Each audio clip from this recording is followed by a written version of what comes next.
ఆదిలాబాద్ జిల్లాకి Revanth Reddy Chanaka Korata pump house ని ప్రారంభించనున్న CM అనంతరం సదర్మాట్ బ్యారేజ్ ప్రారంభోత్సవం.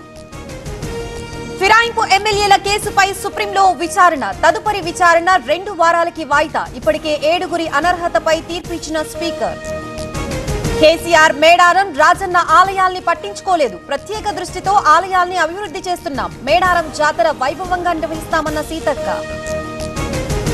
సికింద్రాబాద్ ని నామరూపాలు లేకుండా చేస్తున్నారు, ప్రభుత్వ తీరుకి నిరసనగా రేపు భారీ ర్యాలీ, అందరూ ర్యాలీలో పాల్గొనాలని తలసాని పిలుపు.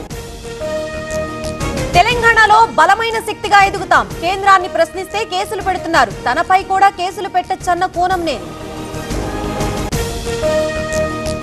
ఏపీలో రెడ్ బుక్ రాజ్యాంగం నడుస్తోంది, గురజాలలో 7 రాజకీయ హత్యలు జరిగాయి, సల్మాన్ హత్యపై వైసీపీ పోరాటం చేస్తుందన్న కాసు.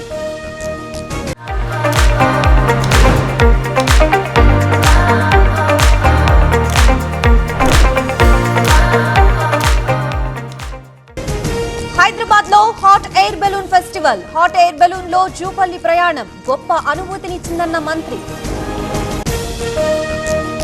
జగ్గయ్యపేటలో కనుమ సంబరాలు, సుగాలితో డాన్స్ చేసిన కేసినేని చిన్ని, విద్యార్థులతో కలిసి ఎమ్మెల్యే రాజగోపాల్ కర్రసాము.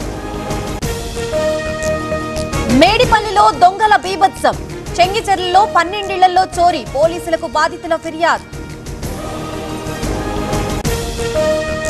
శ్రీకాళహస్తిలో పోలీసుల దాడులు, పేకాట ఆడుతున్న 10 మంది అరెస్ట్, 5గురు పరారీ, నగదు మొబైల్స్ సీజ్. ఆదిలాబాద్ జిల్లా దొంగల కలకలం, ఫర్టిలైజర్ షాపుల్లో చోరీకి యత్నం, సీసీ ఫుటేజ్ ఆధారంగా పోలీసుల దర్యాప్తు. అనంతపురంలో వైన్ షాప్ దగ్ధం కేసు, పిఎస్ లో లొంగిపోయిన నిందితుడు అఖిల్, పోలీసుల అదుపులో అఖిల్ తో పాటు మరో వ్యక్తి.